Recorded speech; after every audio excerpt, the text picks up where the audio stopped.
What's going on, y'all? Hope you're having a good day. So today I want to talk about my experience at the Basics Conference.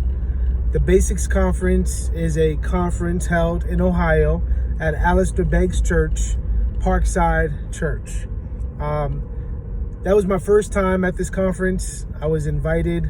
I was introduced to the conference by one of the elders at my church. And so we brought a group of men with us that we are identifying as potential elders. So we wanted to go and experience this conference. It had an emphasis on pastoral leadership and eldership and, establishing future leaders and so on and so forth. So I just wanted to give my overall highs and lows of the conference, give my overall thoughts on everything. So the conference was, let's see here. It started on, I'm trying to remember, it's been a couple days here. I left, let's see here, okay. It was a 3-day conference. Let's just do that. It was a 3-day conference. The first day it started at 3 p.m. And so we got there about 12 o'clock. It was a 2.5-hour drive from Western New York to Ohio at that location. So it was about a 2.5-hour drive. And we got there around 12 and they had a food truck outside. So when we got there, I just got me a chicken sandwich and some fries, and it was good. It was really tasty. It was, affordable. I had a bottle of water, so I was good with that. I wasn't going to pay $3 for a bottle of water. But yeah, so we had food there. And then when you go inside to register, the lines were relatively short. By that time, people weren't trickling in. And so I was thankful we got there a little early. Then they had a little section where you can just pick at free books. So I was down. I was like, all right, let's do this, So I started picking books out, some that I thought I would be interested in, but then others thinking of, individuals that might benefit from it. So I got them some books, as gifts and giveaways. So that was cool. I really enjoyed that. And it was nice that I got there early because later that thing was empty. So that was cool. Then the conference started around 3 o'clock, your typical singing and introduction and preaching and all that stuff. So that was that night.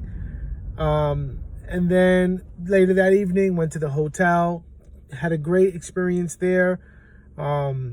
So now let's fast forward to the second day.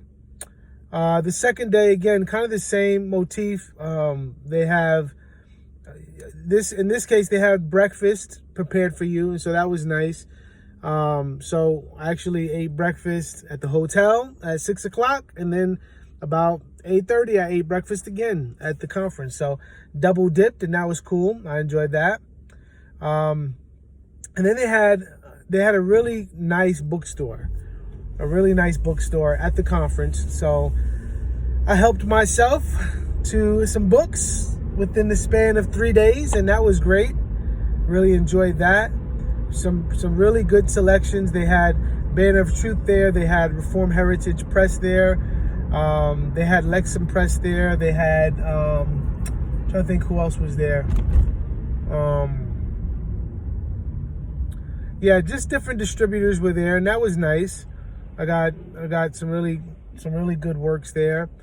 So let me see if I can give you some lows and highs from the conference. I'm trying to give you a summary of it all, but let me just give you my thoughts. All right, so the conference, we had John Morehouse, who I hadn't heard of prior to this conference, and Tony Merida, along with Alistair Begg. So those were the three main individuals.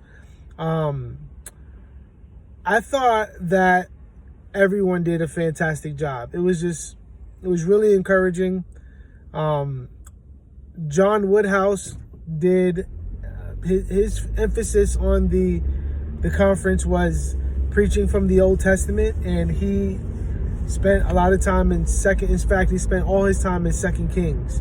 And so he spent a lot of times in 2 Kings chapter 1 and chapter 5, and just walking through the text, pointing to the historical aspect of the time, but then also bringing it back to the person of Christ and the work that basically going into the gospel from there. And so he did that, and then he had another teaching that he did that specifically talked about preaching from the Old Testament, how to preach from the Old Testament narrative, actually, how to preach from Old Testament narrative. That was super encouraging. I left wanting to go home and start sermon preparation. It was just really, it was great. It was a great job he did. And so that was cool. And then I enjoyed Tony Merida as well. I had to read Tony Merida's book in college, Faithful Preaching. And so that was really neat. He did a great job in his presentation, and just a really just tight sermon. You know, it was good. He did a great job. I thought he did a really good job explaining the text. He came out of 2 Corinthians, and I really appreciate his style of sermon presentation. So that was cool. Let's see what else. So they gave us some books. You know how they give you books at a conference? This would be one of my negatives, is that and it's a smaller conference, so it's not going to be like your T4G, right? Together for the Gospel. They load you with books. They give you leave with like 10 free books at Together for the Gospel. Where here, maybe even more than that. I don't remember. I haven't been at Together for the Gospel since 2016. But here they gave you, I think it was like 2 free books. One was from Tony Merida. It was an older book that he'd written. It was new, but not his newest book. And then they didn't give you a book by John Woodhouse, which I'm disappointed. I thought that they would at least give you 1 book per speaker, and that wasn't the case. I would have loved to get a commentary set, or not a set, but a commentary from John Woodhouse. Apparently he has several from the Old and New Testament. So I'm definitely going to look into his stuff, because he really does a great job. And just even with the Q&A session, so they had a Q&A time with John Woodhouse, Tony Merida, and Alistair Begg. And even in the way he answered questions, John Woodhouse, and really all of them, but really in the way John Woodhouse answered questions. For example, someone asked him about his preaching style, like how does he go about preparing for a sermon? And he gave an answer, but he also pointed out that he's hesitant in giving an answer because everybody's different. And it's not that one is wrong and one is right, it's just different. And that really was encouraging and helpful, because, you know, obviously there are steps that you need to follow, right? Especially when you're preaching exegetically, you know, pulling out from the text what's there, book by book. But also, like, in people's preaching style, they just vary. And that's okay, right? The point should be the point of the text. Like, what did the author intend by what he said? And so and then communicating that to people in a way that's applicable. So that was really encouraging and helpful, and it just kind of relieved some pressure off of me, honestly. You know, there's good and bad pressure when you're preparing sermons and when you're preaching them. The good pressure is you better get this text right. This is God's word. You better get it right. The bad pressure is that you can have this like idealistic way about delivering it that is copying someone else, and that's not always a bad thing, but copying someone else and then holding yourself to that standard or to their standard. And so when it comes to homiletics, how you preach, a lot of that, man, is based on who you are as a person, you know, how God made you, your style, your personality. So it was just really encouraging hearing that from John Woodhouse. I appreciated that. Let's see. The breakout sessions. Okay, this is another thing, the breakout sessions. I didn't care for the breakout sessions. There was one in particular So let me back up. The staff there was great. They had a good attitude the entire time. Man, it was encouraging to interact with the staff and those at the church. It was just really encouraging. So let me say that before I talk about the workshops. Staff was fantastic, from the leadership, some of which I engaged with, to just your kitchen workers and custodian workers. Just amazing job across the board. Fantastic. Now, workshops. I didn't really care for them. And maybe, again, you know, you have options when you go to workshops. There's like 4 or 5 options. And you only have the ability to go to 2, right? Because they do workshops on, I think they did, I don't remember if they did 2 workshops in one day or 2 workshops in total and 1 on each day. But I went to 2 workshops. Let's see, what was the first one I went to? The first one I went to was, what was the first one I went to? Anyway, I went to one, I forget what it was. Anyway, it was good. It was informative. Can't remember the name of it, so that's how lasting it was in my mind. But the second one I went to, it was on Christian culture, how to establish a Christ-centered culture at your church. Now, I don't care for anything that has to talk about like Christian culture. I don't know. Maybe that's just me. I don't know. I don't want to outright just knock it, but I wasn't intending to go to that one at all. It was actually by accident. So what happened was, in the bulletin, they changed the room. So the day before that, they had a breakout session in the room that was titled for the breakout session on that day, the wrong one I went to. So I went to the wrong breakout session, and it wasn't my fault. It was just the way they kind of, the way they directed people. So someone directed me to the wrong room, and I'm sitting in there, and by the time I found the room, I was like, okay, well, here we are. And I'm looking, and I'm like, wait, this isn't the one I wanted. And then by the time I actually got out, I didn't know where the other one was. So there was just a bit of confusion there. I felt like they could have done a better job with that, but no big deal, whatever, right? I just left early, went down to the bookstore and just walked around. There was a person, this is another thing, man. There was a person who worked in one of the booksellers, and I'm trying to remember which bookseller it was. Actually, I think it was Crossway, if I'm not mistaken.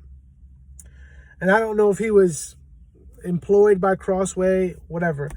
But I had visited that, all these booksellers book distributors are lined up. And so I'd visited this one a couple of times, and, Banner of Truth, which was right next to it, a couple of times. And this guy at the book distributor for Crossway was extremely knowledgeable about each book. Like, even in listening to him interact with others about the content of the books people were interested in, he was super helpful. It was very encouraging. I think he did the best job out of all the distributors in really giving the customer a general idea of what this book that they're looking at is about. And I appreciated that. On the third day, he and I had gotten into different interactions. And I think it was either on the second or third day, he said, I want to pray for you. He inquired about, my status, and I told him I was a pastor, and, this is my church, and, all this. And he says, I want to pray for you. And man, I was super encouraging him praying over me. He just kept praying, and everything he prayed about was, man, it was what I needed. I needed that. So I really appreciate, he wasn't just there selling books, but he was really trying to serve, right? To serve, give some substance to people. And then really, like, he didn't have to pray for me, and really, like, there was a point where he was praying for me. He says, I just want to keep praying. And it was almost like God was like putting on his heart exactly what to pray for me about, because everything he prayed about, it was on point. It was to the T. It were things that I had mentioned to God that this man is praying for me about. And so that was super encouraging. I was definitely blessed by that. And, it was that kind of thing, man, where people really seem to just care about a person, right? That you're not just this number amongst other individuals. So that's that.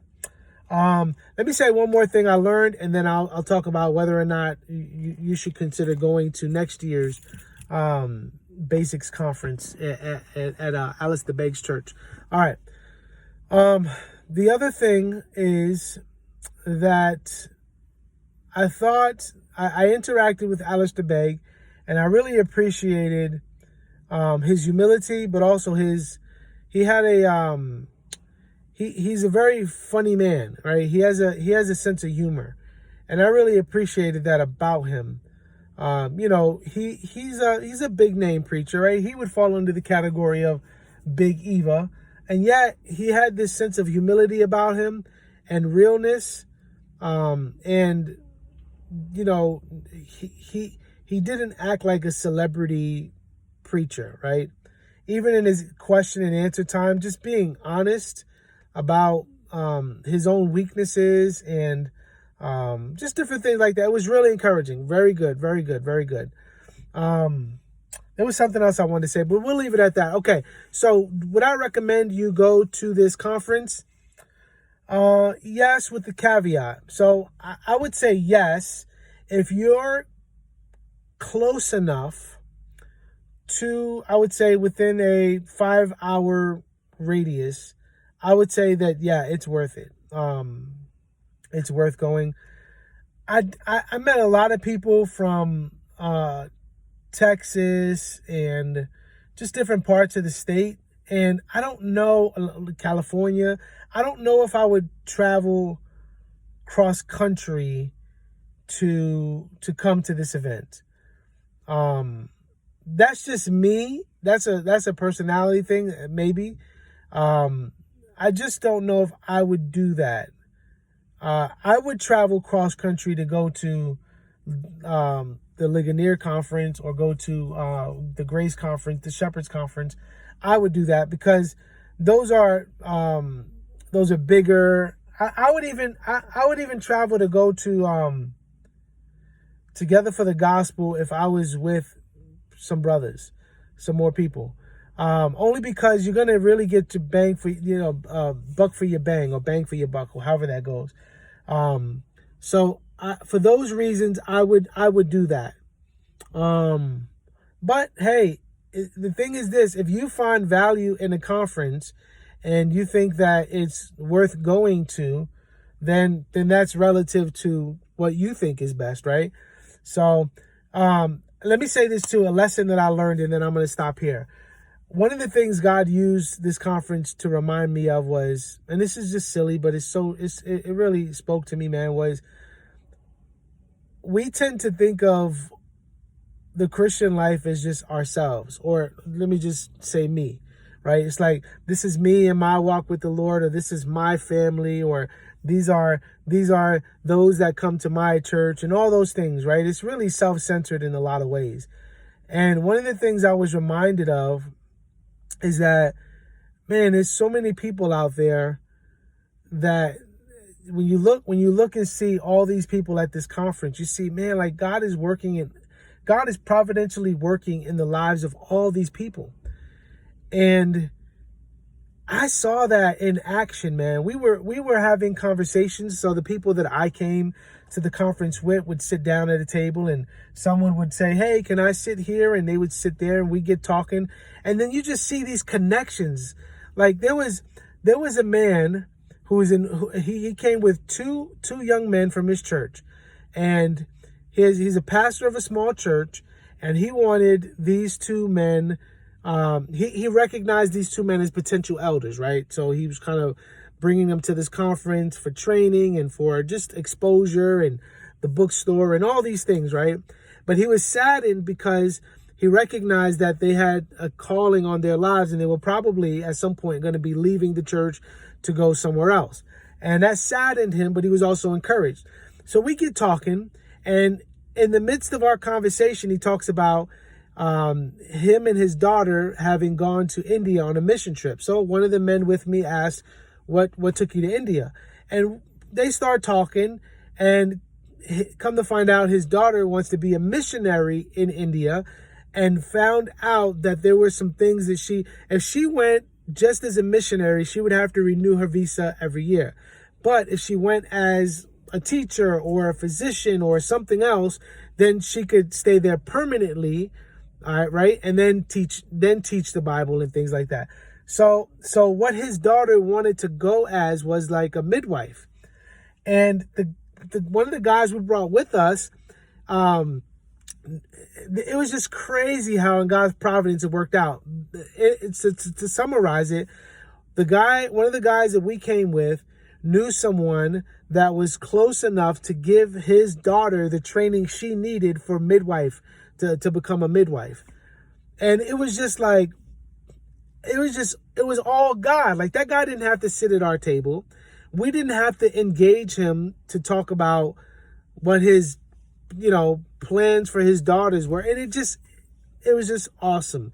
And I saw that time and time again throughout this conference. Literally, I saw that kind of thing at least 5 times. Just me, I saw that 5 times. And then I heard some stories from the people I came with the interactions they had with others. So it just really reminded me, man, like, we've got to engage people. It's not just about us. It's not just about our little circle. And that kind of thing was super encouraging, man, to see how God just orchestrates all things and in his providence works it out where he makes a sense of it for us. So that was neat. So I plan on going next year, Lord willing. I believe it's May 8th. I think it's the day after Mother's Day. So if Mother's Day is on Sunday, I believe it is, actually, if Mother's Day is on Monday next year, I believe the conference begins on Tuesday, Wednesday, Thursday, if I'm not mistaken. So yeah, they did announce next year's speakers. I don't remember them. They weren't like big names. So to be 2 speakers and Alistair Begg. Now, one of the speakers whose name escapes me, once it was mentioned over the podium, one of the guys I was sitting by, who I didn't know, he was like, oh, sign me up now. And he was an older gentleman, so apparently he at least liked this individual. So I'm looking forward to it, if nothing else, for the fellowship with the brothers I go with, for the food. Oh, this is the last thing, y'all. The food that they served there was banging. Woo! I'm telling y'all, man, they spoiled us with the food. They held nothing back. We had ribs. Oh, one day we had ribs. Another day we had, on the last day, we had Chick-fil-A. Another time for lunch, they gave us these sandwiches that you can choose from, different types of meat. And they didn't hold back on the meat, y'all. Come on. They gave us dessert, and it was just, they did a fantastic job all around. So if you want to go to a conference that's affordable, that is edifying, the music was great, all that, then consider going to the Basics Conference. So it was my first time. Lord willing, I'll go back again. And I highly recommend it. I would look at the videos of this past year, which just took place, to get a flavor of what the conference is like before you actually pay for it, obviously. But yeah, if you think that it's worth the travel time for you, whether it be driving or plane, then it's worth considering, because it was good, and I plan on going next year, Lord willing. All right, y'all. This is it. Sorry for this being so long, but that's my entire perspective and experience on the Basics Conference in Ohio at Parkside Church, where Alistair Begg is the senior pastor. And yeah, that's that. All right, y'all. Grace and peace.